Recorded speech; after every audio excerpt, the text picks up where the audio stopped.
ಈ ನಡುವೆ ದರ್ಶನ್ ಅವರ ಭೇಟಿಗೆ ಅವರ ಸ್ನೇಹಿತ ವಿನೋದ್ ಪ್ರಭಾಕರ್ ಅವರು ಕೂಡ ಇವತ್ತು ಬಂದಿದ್ರು, ಭೇಟಿ ಮಾಡಿದ್ರು.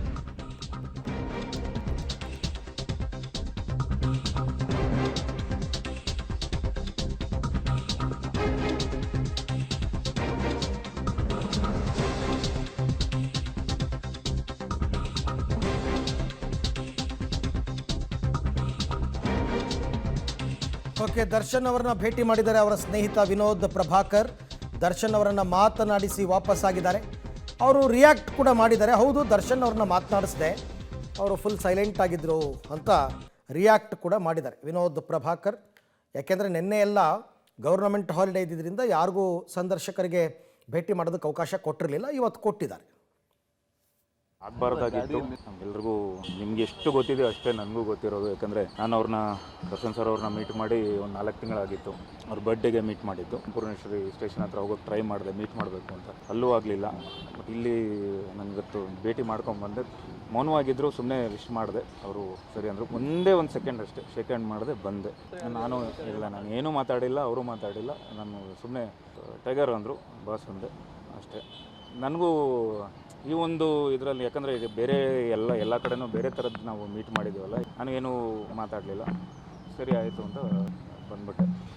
ಅದು ಆಗಬಾರ್ದಾಗಿತ್ತು. ಎಲ್ರಿಗೂ ನಿಮ್ಗೆ ಎಷ್ಟು ಗೊತ್ತಿದೆ ಅಷ್ಟೇ ನನಗೂ ಗೊತ್ತಿರೋದು. ಯಾಕಂದರೆ ನಾನು ಅವ್ರನ್ನ ದರ್ಶನ್ ಸರ್ ಅವ್ರನ್ನ ಮೀಟ್ ಮಾಡಿ ಒಂದು 4 ತಿಂಗಳಾಗಿತ್ತು. ಅವ್ರ ಬರ್ಡೇಗೆ ಮೀಟ್ ಮಾಡಿದ್ದು. ಪೂರ್ಣೇಶ್ವರಿ ಸ್ಟೇಷನ್ ಹತ್ರ ಹೋಗೋಕ್ಕೆ ಟ್ರೈ ಮಾಡಿದೆ ಮೀಟ್ ಮಾಡಬೇಕು ಅಂತ, ಅಲ್ಲೂ ಆಗಲಿಲ್ಲ. ಬಟ್ ಇಲ್ಲಿ ನನಗತ್ತು ಭೇಟಿ ಮಾಡ್ಕೊಂಬಂದೆ.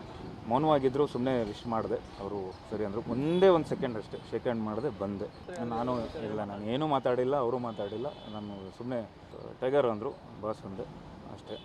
ನನಗೂ ಈ ಒಂದು ಇದರಲ್ಲಿ ಯಾಕಂದರೆ ಈಗ ಬೇರೆ ಎಲ್ಲ ಕಡೆನೂ ಬೇರೆ ಥರದ್ದು ನಾವು ಮೀಟ್ ಮಾಡಿದ್ದೀವಲ್ಲ, ನನಗೇನು. ಸೊ ಇದು ವಿನೋದ್ ಪ್ರಭಾಕರ್ ಅವರ ಮಾತು ಅಷ್ಟೇ. ಅಂದರೆ ಇಬ್ಬರಿಗೂ ಇದು ಹೊಸ ರೀತಿಯ ಅನುಭವ. ಯಾಕೆಂದರೆ ಅವರು ಶೂಟಿಂಗ್ ಸೆಟ್ಟಲ್ಲೋ, ಅವ್ರ ಮನೆಯಲ್ಲೋ, ಇನ್ಯಾವುದೋ ಹೋಟೆಲ್ನಲ್ಲೋ ಭೇಟಿ ಆಗ್ತಾಯಿದ್ರು. ಇದು ಜೈಲ್ನಲ್ಲಿ ಭೇಟಿ ಆಗ್ತಾ ಇರೋದು ದರ್ಶನ್ಗೂ ಅದು ಹೊಸ ಅನುಭವ, ಇವ್ರಿಗೂ ಹೊಸ ಅನುಭವ. ಅಂತ ಹೊಸ ಸಂದರ್ಭಗಳಲ್ಲಿ ಮಾತುಗಳೇ ಬರಲ್ಲ. ಹಾಗಾಗಿ ಬಂದಿದ್ದೆ, ವಿಶ್ ಮಾಡಿದೆ ಅಂತ ಇವ್ರಿಗೂ ಒಂದು ಸಮಾಧಾನ, ನೋಡಿದೆ ಅಂತ. ಅವ್ರಿಗೂ ಹೌದಪ್ಪ, ನನಗೂ ಸ್ನೇಹಿತರಿದ್ದಾರೆ, ನನ್ನ ಕಷ್ಟ ಕಾಲದಲ್ಲಿ ಬಂದು ನನ್ನನ್ನು ಭೇಟಿ ಮಾಡಿದ್ದಾರೆ ಅಂತ ಅವ್ರಿಗೂ ಒಂದು ಸಮಾಧಾನ. ಹಾಗಾಗಿ ಆ ರೀತಿ ವಿನೋದ್ ಅವರು ಬಂದು ಭೇಟಿಯಾಗಿದ್ದಾರೆ.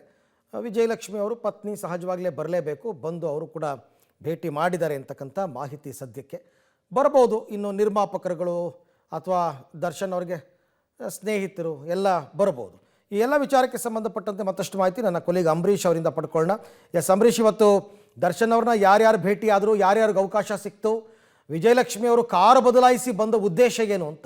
ಅರವಿಂದ್, ಖಂಡಿತವಾಗ್ಲೂ ಏನು ಕಿಯಾ ಕಾರ್ನಲ್ಲಿ ಬಂದಂತಹ ದರ್ಶನ್ ಅವರ ಪತ್ನಿ ವಿಜಯಲಕ್ಷ್ಮಿ ಮತ್ತು ಮಗನ ಒಂದು ಕಾರ್ನಲ್ಲಿ ಸುಮಾರು 1 ಕಿಲೋಮೀಟರ್ ಆಚೆ ಕರ್ಕೊಂಬಂದ ನಂತರ ಕಿಯಾ ಕಾರ್ನಿಂದ ಬಲೆನೋ ಕಾರ್ಗೆ ಶಿಫ್ಟ್ ಮಾಡ್ಕೊಳ್ತಾರೆ. ಅಂದರೆ ಕಾರ್ ಎಕ್ಸ್ಚೇಂಜ್ ಮಾಡಿ ಮಾಧ್ಯಮದವರ ಕಣ್ಣು ತಪ್ಪಿಸಿ ಒಳಗಡೆ ಕರ್ಕೊಂಡೋಗಿ ಭೇಟಿಯಾಗಿ ಬರಬೇಕಾದ್ರೂ ಅಷ್ಟೇ ಆ ಕಾರನ್ನು ಅಡ್ಡಗಟ್ಟದಾಗ ಮಾಧ್ಯಮದವ್ರ ಮೇಲೇ ಹಚ್ಕೊಂಡು ಮುಂದೆ ಹೋಗುವಂಥ ಕೆಲಸ ಆಗ್ತದೆ. ಆದರೆ ಪೊಲೀಸರು ಒಂದು ಕಡೆಗೆ ಏನೋ ಒಂದು ಕಡೆಗೆ ಬಲಾಢ್ಯರು ಅಥವಾ ರಾಜಕಾರಣಿಗಳು ಅಥವಾ ನಟರಿಗೆ ಸಪೋರ್ಟ್ ಮಾಡ್ತಾರಾ ಈ ಜೈಲಿಗೆ ಹೋಗೋ ವಿಚಾರದಲ್ಲಿ, ಜೈಲಿನ ಕೈದಿಗಳನ್ನ ಭೇಟಿಯಾಗೋ ವಿಚಾರದಲ್ಲಿ ಅಂತೇಳಿ ಒಂದು ಅನುಮಾನ ಇರುತ್ತೆ. ಜೊತೆಗೆ ಅಂದರೆ ಸಾಮಾನ್ಯ ಕೈದಿಗಳಾದರೆ ಸಾಮಾನ್ಯವಾಗಿ ಯಾವುದೇ ಪ್ರೈವೇಟ್ ವೆಹಿಕಲನ್ನು ಜೈಲಿನ ಮುಖ್ಯ ಏನು ಚೆಕ್ ಪೋಸ್ಟ್ ಇದೆ ಅಲ್ಲಿಗೆ ತಡೀತಾರೆ.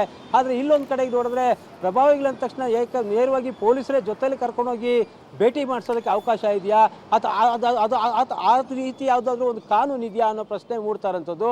ಅಂದರೆ ಇವತ್ತು ಜೈಲಿಗೆ ವಿನೋದ್ ಪ್ರಭಾಕರ್ ಇರ್ಬೋದು ಅಥವಾ ವಿಜಯಲಕ್ಷ್ಮಿ ಮತ್ತು ಅವ್ರ ಮಗ 3 ಜನ ದರ್ಶನನ್ನು ಭೇಟಿಯಾಗಿರೋದು. ದರ್ಶನ್ ಜೊತೆ ವಿನೋದ್ ಪ್ರಭಾಕರ್ ಆಲ್ರೆಡಿ ಹೋಗಿ ವಾಪಸ್ ಒಂದು 5 ನಿಮಿಷದಲ್ಲಿ ಭೇಟಿಯಾಗಿ ವಾಪಸ್ ಬಂದಿದ್ದಾರೆ. ಜೊತೆಗೆ ವಿಜಯಲಕ್ಷ್ಮಿ 15 ನಿಮಿಷಗಳ ಕಾಲ ಭೇಟಿಯಾಗಿ ಆ ಮಾತುಕತೆ ಮುಂದುವರಿಸ್ಕೊಂಡು ಮಾತುಕತೆ ಮುಗಿಸಿದ ನಂತರ ವಾಪಸ್ ಬಂದಿರೋಂಥದ್ದು. ಅಂದರೆ ಎಲ್ಲೂ ಸಹ ಮಾಧ್ಯಮದವರ ಕಣ್ಣಿಗೆ ಕಾಣದಂತೆ ಫುಲ್ ಟಿಂಟೆಡ್ ಕಾರನ್ನು ಬಳಸಿ ಒಳಗಡೆ ಕರ್ಕೊಂಡೋಗಿ ವಾಪಸ್ ಈಗ ಅವರು ಇಲ್ಲಿಂದ ಹೊರಟಿರೋಂಥದ್ದು. ಅರವಿಂದ್, ಅಲ್ಲಪ್ಪ, ಅವ್ರ ಗಂಡನ್ನು ನೋಡೋದಕ್ಕೆ ಅವ್ರು ಬರ್ತಾರೆ, ಕಾನೂನಿನಲ್ಲಿ ಅದಕ್ಕೆ ಅವಕಾಶ ಇದೆ, ಹೋಗ್ತಾರೆ, ಭೇಟಿ ಮಾಡ್ತಾರೆ, ಬರ್ತಾರೆ. ಮಾಧ್ಯಮದವ್ರಿಗೆ ರಿಯಾಕ್ಷನ್ ಕೊಡೋದಕ್ಕೆ ಇಷ್ಟ ಇದ್ದರೆ ಕೊಡ್ತಾರೆ, ಇಷ್ಟ ಇಲ್ಲ ಅಂದರೆ ಹೋಗ್ತಾರೆ. ಅದರಲ್ಲಿ ಮಾಧ್ಯಮದವ್ರ ಕಣ್ ತಪ್ಪಿಸೋ ಉದ್ದೇಶ ಏನು ಅಂತ ಅದು ಒಂದು ಪ್ರಶ್ನೆ ಆಗಿರ್ತದೆ. ಯಾಕಂದರೆ ಬೆಳಗ್ಗೆ ಅರವಿಂದ್ ಬಂದಾಗ ಸುಮಾರು 15 ನಿಮಿಷ ಅವ್ರದ್ದೇ ಕಾರಲ್ಲಿ ಬಂದು ಜೈಲಿನ ಗೇಟ್ ಮುಂಭಾಗ ಕಾರನ್ನು ನಿಲ್ಲಿಸ್ಕೊಂಡು 15 ನಿಮಿಷ ವೆಯ್ಟ್ ಮಾಡ್ತಾರೆ. ಆದರೆ ಅಲ್ಲಿ ಕಾರಿಂದ ಕೆಳಗಡೆ ಸಹ ಇಳಿಯಲ್ಲ. ನಂತರ ಅಲ್ಲಿಂದ ವಾಪಸ್ ಹೋಗ್ತಾರೆ. ವಾಪಸ್ ಹೋದ ನಂತರ ಮತ್ತೆ ಈ ಕಾರನ್ನು ಬಿಟ್ಟು ಬೇರೊಂದು ಕಾರನ್ನು ಬೊಲೆನೋ ಕಾರನ್ನು ತರಿಸಿ ಆ ನಂತರ ಪೊಲೀಸರೇ ಆ ಕಾರ್ನಲ್ಲಿ ಕೂತ್ಕೊಂಡು ಕರ್ಕೊಂಡು ಒಳಗಡೆ ಹೋಗಿ ಬಿಟ್ಟಿರುವಂಥದ್ದು. ಆದರೆ ಭೇಟಿ ಮಾಡಿಸಿ ವಾಪಸ್ ಕರ್ಕೊಂಬಂದು ಮತ್ತೆ ಅವ್ರ ಕಾರ್ಗೆ ಹತ್ಸೋ ತನಕನೂ ಅವ್ರ ಜೊತೆಯಲ್ಲೇ ಇದ್ದು ಈ ಕೆಲಸ ಮಾಡಿದ್ದಾರೆ. ಅಂದರೆ ಸಾಮಾನ್ಯ ಕೈದಿಗಳಿಗಿರ್ಬೋದು ಒಂದು ಕಾನೂನು ಆಗ್ತದೆ, ಅಥವಾ ಪ್ರಭಾವಿಗಳಿಗೆ ಒಂದು ಕಾನೂನು ಇರ್ತದಾ ಅನ್ನೋ ಪ್ರಶ್ನೆ ಕಾಡ್ತಿರೋಂಥದ್ದು. ಯಾಕಂದರೆ ನಾರ್ಮಲ್ ಆಗಿ ಅವರು ಸಹ ಎಂದಿನಂತೆ ಕಾನೂನು ಪ್ರಕಾರವಾಗಿ ಅವರು ಜೈಲಿಗೆ ಏನು ನೋಂದಾವಣಿ ಕೇಂದ್ರ ಇದೆ, ಜೈಲಿಗೆ ಹೋಗಿ ಆಧಾರ್ ಕಾರ್ಡ್ ಕೊಟ್ಟು ನೋಂದಾವಣಿ ಮಾಡಿಸ್ಕೊಂಡು ಯಾರು ಬೇಕಾದರೂ ಅವರ ಏನು ವಿಚಾರಣಾಧೀನ ಕೈದಿ ಇರ್ಬೋದು ಕೈದಿಗಳನ್ನ ಭೇಟಿ ಆಗ್ತಾರೆ.